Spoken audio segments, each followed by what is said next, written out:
The ground trembles as the god engines known as Titans strike through the many war zones of the galaxy. No weapon in the arsenal of the Imperium equals the incredible battlefield supremacy of such war machines. It is rare to find a foe capable of taking down a true Titan, whether they are loyal or allied with the forces of chaos. These weapons of mass destruction can bring any enemy to their knees, and yet these Titans are not indestructible. Many of the major Xeno factions that pose a significant threat to the Imperium have had Titan-killing machines at their disposal for many millennia. A foolish princeps will only find death if they allow their hubris to command their massive war engines. The Eldar, the Tyranids, and the Orcs are the three Xeno species that have not only proven the alarming capability of tearing down an Imperial Titan, but also have mastery over the construction of these god machines similar to the Imperial Titans. Although it is seen as blasphemous to compare these colossal alien war engines to something as holy as an Imperial Titan, the firepower and battlefield control these Xeno engines possess are just as deadly as anything the Imperium has deployed.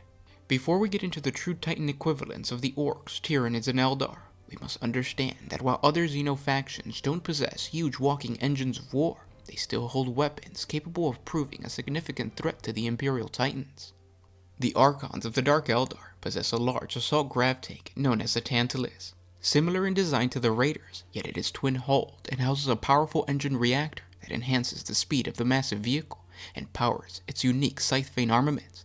The Drukhari pilots have no trouble slicing through the armor of Imperial Titans and obliterating infantry into dust as the surprisingly fast Tantalus weaves through the battlefield.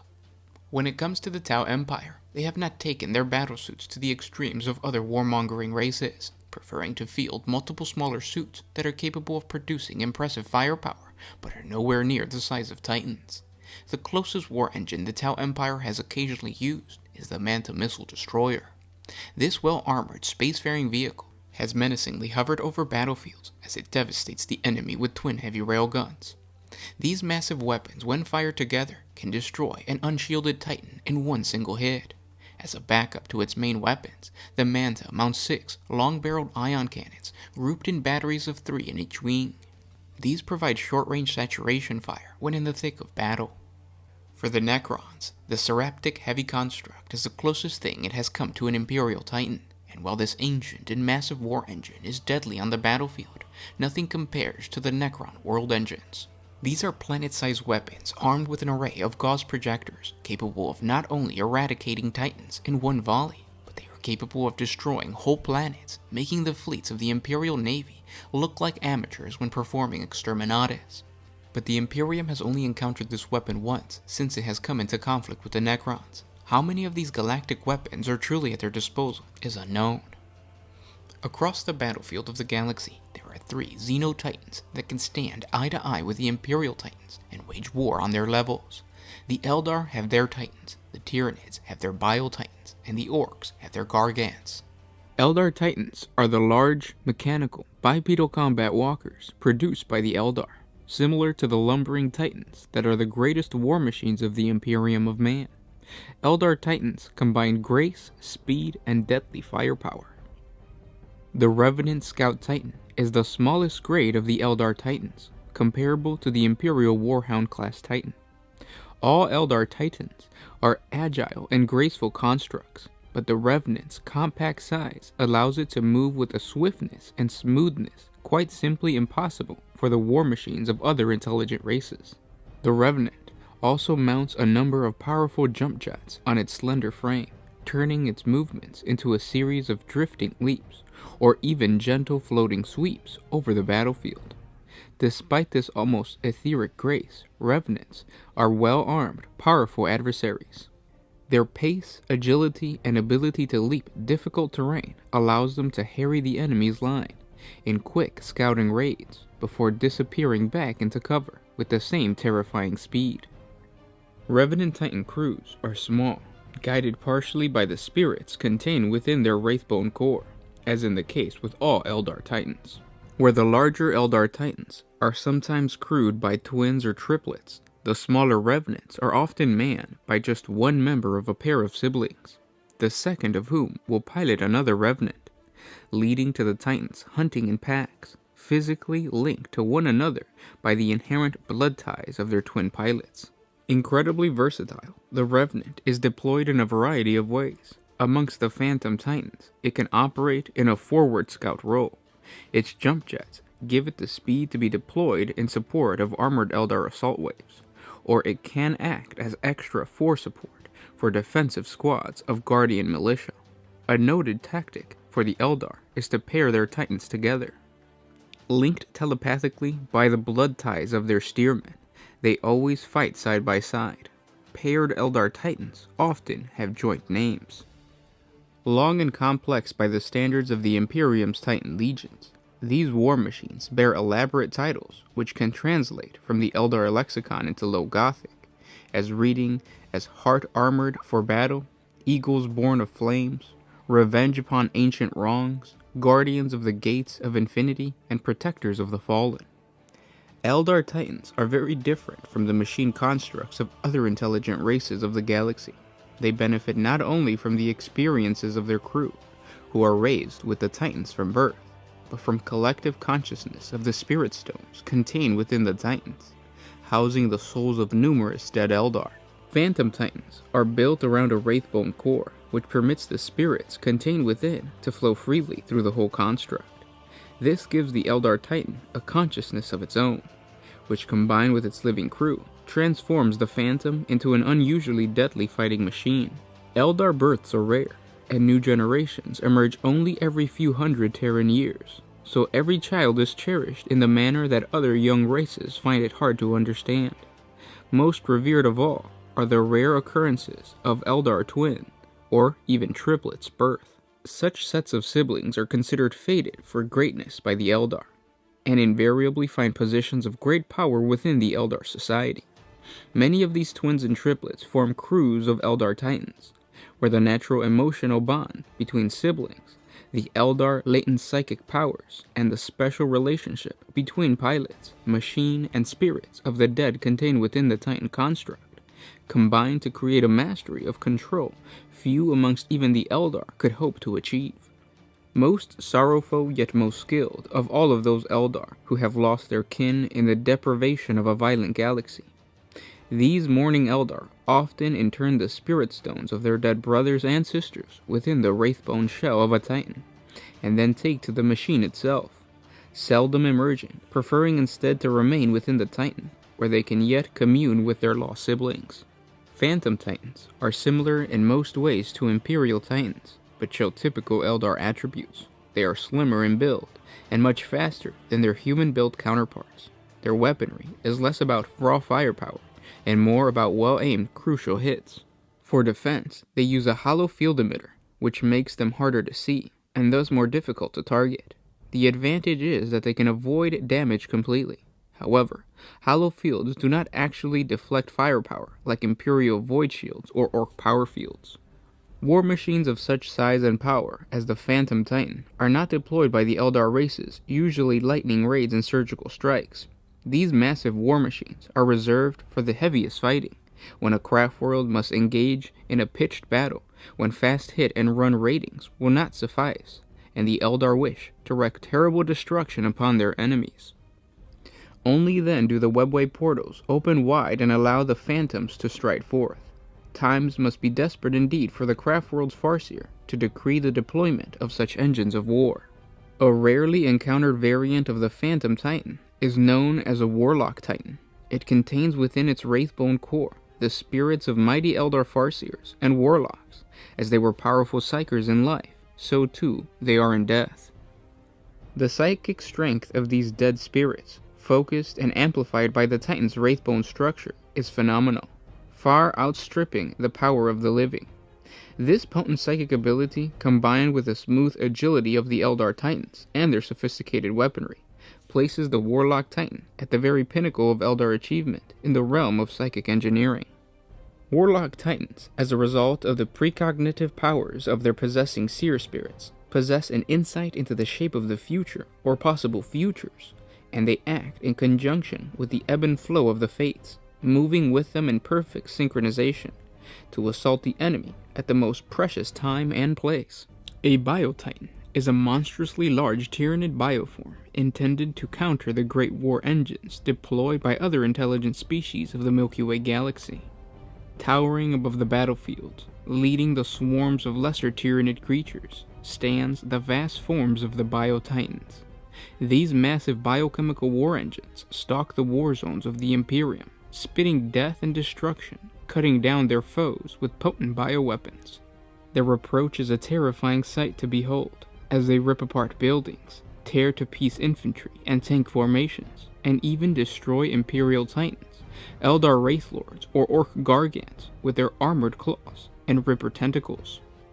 Propelled relentlessly forward on their powerful legs, these horrifying creatures smash enemy defenses into rubble with their deadly arsenal of bioweapons. In return, their enemies can do little, even under the heaviest fire. Biotitans are notoriously hard to kill, as their huge bodies are protected with rigid plates of armor, and even when a lucky shot does penetrate their armored sides, a biotitan is capable of rapid tissue regeneration. The Hierophant is the most commonly deployed strain of Tyranid biotitan, the organic equivalent of a massive war engine, often called titans, that are employed by the Imperium of Man and the other intelligent star-faring species of the Milky Way galaxy. Hierophants are immense, hideous creatures, towering over any opponent and bristling with spines, tendrils, and other Tyranid synoptic weapons. They are amongst the largest Tyranid bioforms yet encountered by the Imperium, amongst the teeming swarms of the Hive Fleets, comparable in size and power to the Imperial Titan. A brood of Hierophants are likely to be at the forefront of a major Tyranid planetary assault, striding forward, drawing the enemy's heavy weapon fire away from the lesser Tyranid species, absorbing tremendous amounts of firepower before smashing into the enemy line with devastating force. The Hierophant is the Tyranid hive mind's largest bioform adapted for shock assault tactics, and it is armed with powerful biocannons, multiple claws, and razor-sharp blades.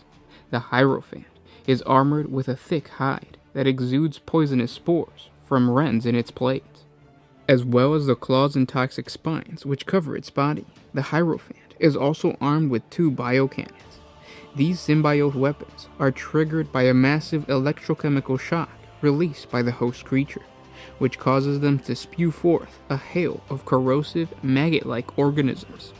These venomous and highly acidic creatures impact upon a target, splattering goblets of bioacid and poison that melts through plasteel, ferrocrete, flesh, and bone in seconds, reducing the unfortunate victim to a steaming pile of bubbling goo.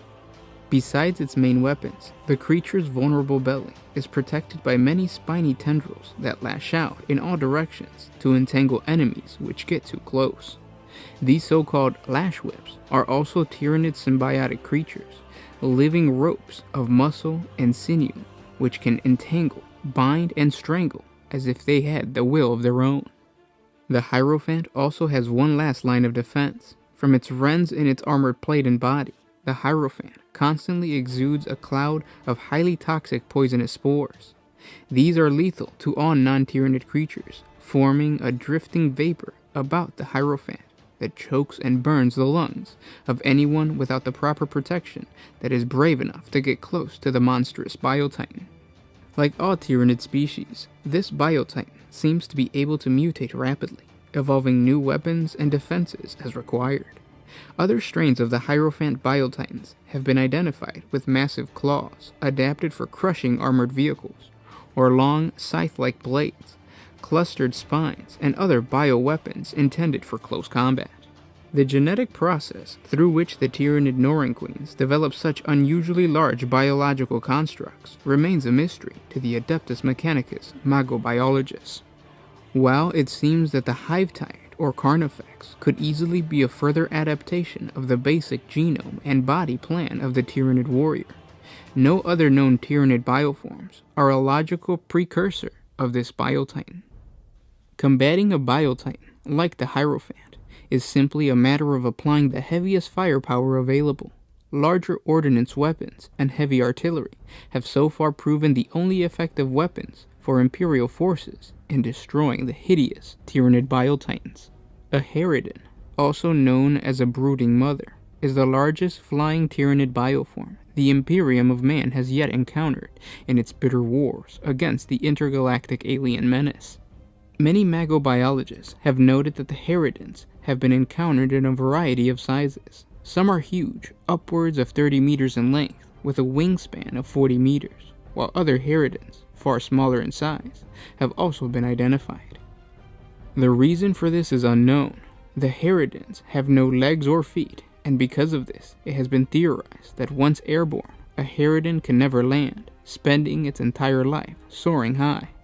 Other xenobiologists believe that the creature is capable of landing and slithering on its belly like a snake, but as yet neither theory has been proven.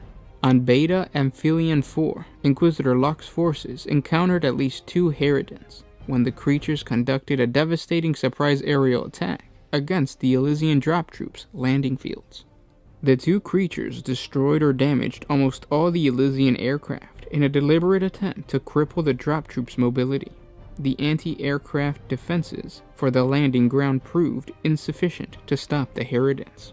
In the year 814 of the 41st millennium, Death Watch forces fighting to cleanse Herosor of the Tyranid menace reported devastating initial losses, due in large part to the attacks from the Herodins and the associated gargoyles, while the smaller flyers distracted ground troops with swooping attacks and strafing runs. The Herodins crippled Imperial aircraft, thereby preventing effective air transport of ground troops. It is well known through the Orpheus salient that less than half of the Space Marines who fought on Herosor survived. Many of those who fell in these battles lost their lives to the Tyranid Herodins.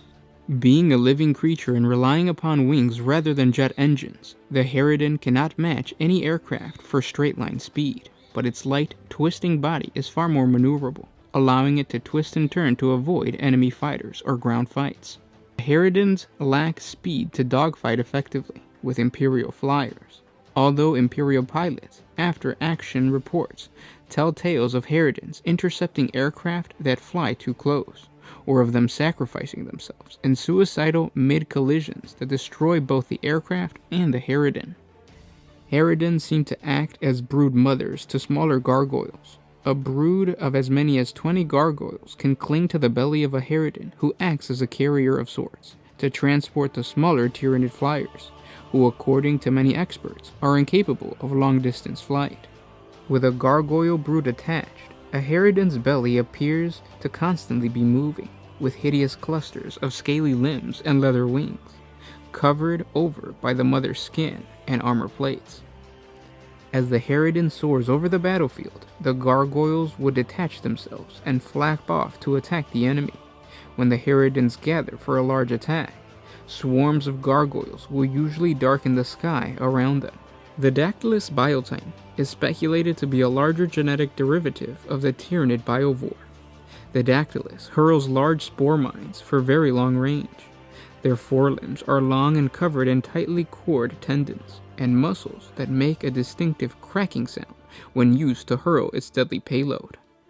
When initially encountered by the forces of the Imperium, the Dactylus was noted for using the bioweapon known as a biobot. This living ammunition is a parasitic creature which feeds off the toxics emitted by the poisonous glands of the Dactylus cranium. In recent encounters, the Dactylus has shown the Tyranid's innate ability to adapt to any combat situation or tactical need.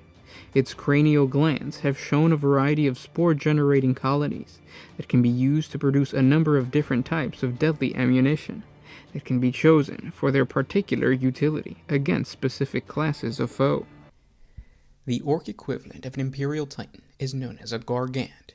These orc gargants are an extremely varied lot, with no two ever being exactly alike, as is common with seemingly everything the orcs make. Thanks to the frenzied imagination of the mech boys who build them, these machines tend to be hazardous, unreliable, and noisy. When they do work, they can inflict gruesome damage, however. Gargants are commonly equipped with at least one close combat weapon, because charging in and bashing heads is considered to be a very orky thing to do. For defense, gargants generate power fields that is an orc equivalent of an Imperial Titan's gravitic void shields. However, while gargants tend to have more intense and reflective power fields than most Imperial Titans. They cannot regenerate them during a battle, as a Titan is able to do so. Orcs also don't rely on the automated system that is common in most Titans of other races. The gargants carry a large crew of both orcs and Gretchen. The crew is led by a captain who relays orders through a body of officers. A speaking tube is the preferred method of communication within a gargant. Each greenskin officer is in charge of one section of the gargant, be it the weapon, the magazine, the engine room, or any other chamber. Under the officer is a crew of orcs and Gretchen who carry out the orders passed down to them. Repair crews are composed of Gretchens whose smaller build suits them for crawling through cramped spaces armed with wrenches and oil rags. Compared to Imperial Titans, Orc gargants have weaker armor and comparatively shorter range weaponry. Nevertheless, gargants are extremely difficult to destroy due to their dense construction. While gargants do not suffer from potentially fatal plasma reactor meltdowns, they are particularly vulnerable to fire and magazine explosions. There is no set size for a gargant, although the smaller ones are most often called stompas. The stompa is the equivalent of an Imperial Titan of the Warhound or Reaver class. In true orc fashion, every stompa is unique and different.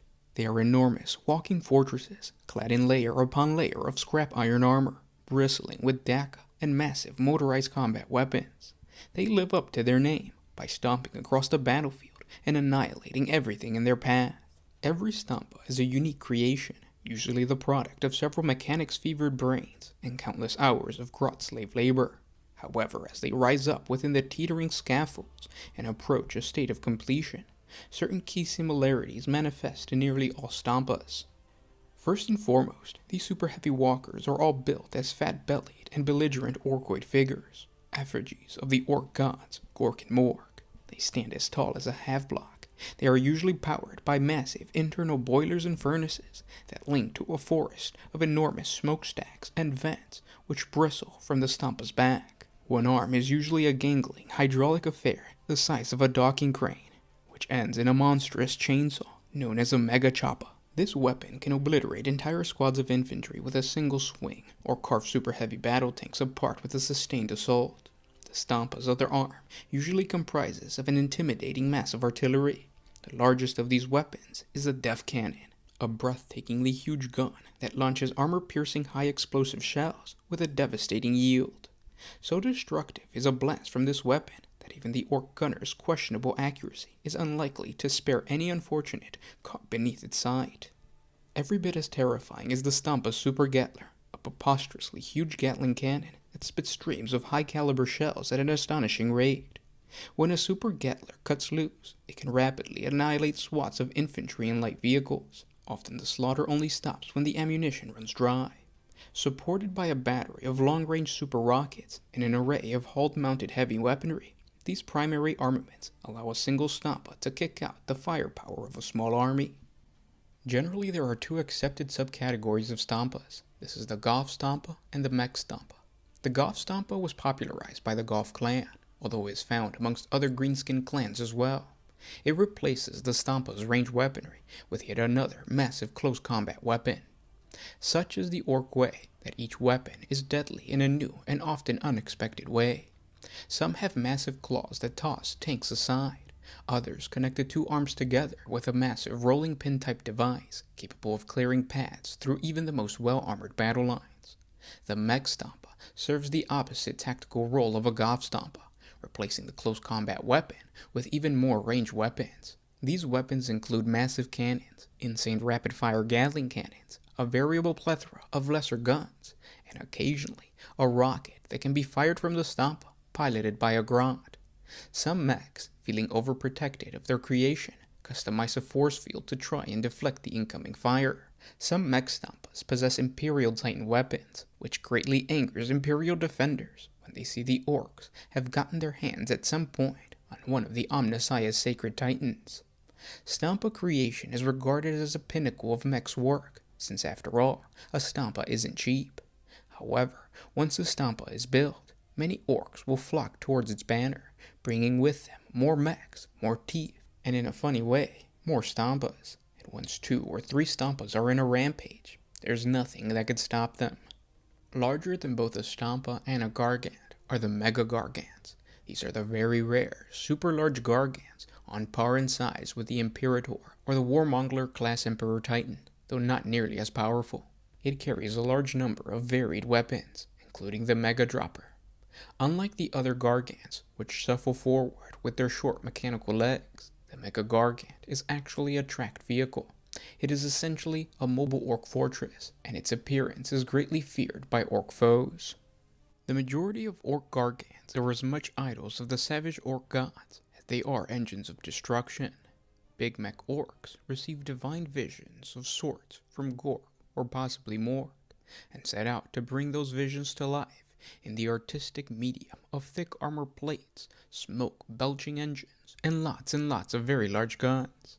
This activity quickly spreads amongst the other big mechs in the local orc-settled areas, who seek to compete with a gargant building, and soon gargants spring up all over the place. The construction of gargants is one of the typical signs of an impending war from an orc-held star system. During the Battle of Rynn's World, specifically the Siege of New Ryn City, orc gargants saw one of the most extensive use in Imperial history. In the late 41st millennium, the orc warlord, Snagrod, the orc arsonists of Caradon, united the warring greenskin factions bordering the Loki sector and launched the largest war the Imperium cluster has seen since the Great Crusade. When Wa Snagrok hit Rynn's World, it was a force unparalleled by any orc invasion since those of the hive world of Armageddon. As the world dropships and the rocks fell through the night skies, the chapter's defense systems responded. All was well until a malfunctioning plasma missile from a Space Marine surface-to-space defense system, in a trillion to one malfunction, impacted the Crimson Fist Fortress Monastery. The errant missile scored an impressively accurate, if altogether unintentional, hit on the Fortress Monastery's main armory. The arsenal, the Fortress Monastery of the Crimson Fist, the mountain, and an area half a mile wide, were instantly atomized. The chapter was almost obliterated in the ensuing Holocaust. Only 16 Crimson Fist garrison in the Fortress Monastery survived, including Chapter Master Pedro Cantor and Captain Alessio Cortez. The surviving Crimson Fist stayed in New Ryn City and held out against the Orc siege.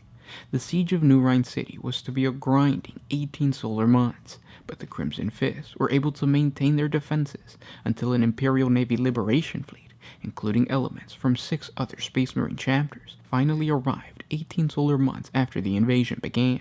The Imperial reinforcement drove the orcs from the world. The orc invasion of Rynn's World proved to be costly. All of the planet's major cities were destroyed, with the exception of New Ryn City. Millions of the Agri-World's people had been killed, most likely the majority of the population. It would take solar decades for the planet to recover its lost infrastructure and agricultural productivity. Many of the worlds of the Loki sector, captured by Wa Snagrok, including Bad Landing, were lost, remaining in orc hands to this day. Early in the 42nd millennium, the birth of the Great Rift engulfed Rynn's World with demonic legions spilling forth from the newly formed portal. The demons were led by Demon Prince Raxor, and the Crimson Fist were forced to battle for their homeworld survival once more, though they had little chance of success with such a depleted rank. The arrival of Primarch Gilliman's Indominus Crusade managed to break the siege and also integrate the Primaris Space Marines into the Crimson Fists. The chapter found all its losses it had suffered at the hands of the orcs made up by these additional Primaris Astartes. Now let's talk about Imperial Titans. Follow the link in the description below for that episode. Don't forget to hit the like button if you enjoyed this video. Subscribe to the channel for more Warhammer 40K lore, and we'll talk tomorrow. This was Gershwan with One Mind Syndicate, signing out. Oh,